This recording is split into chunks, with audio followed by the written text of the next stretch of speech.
Hello guys, good morning, Radhe Radhe. कैसे हो आप सब? उम्मीद करते हैं अच्छे होंगे। मैं भी ठीक हूँ। तो गाइस मैं गई थी पोस्ट ऑफिस बच्चे का आधार बनवाने, लेकिन नहीं बना तो बच्चे भूखे भी हो गए थे। तो वहाँ हम नाश्ता कराने लगे बच्चों को, और यहाँ पर लाइन लगाते लगाते गाइस हम बहुत ज़्यादा परेशान हो गए थे।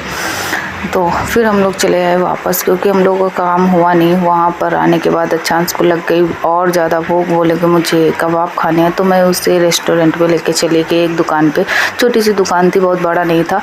तो यहीं पे बैठे थे भैया जी, प्याज काट रहे हैं। वेदांश वहीं जा रहे थे बार बार। यहीं पे हमने अचानक को खिलाया कबाब पराठा। ये प्लेट आ गई थी, ये देखो वेदांश और अचानक दोनों देख रहे थे।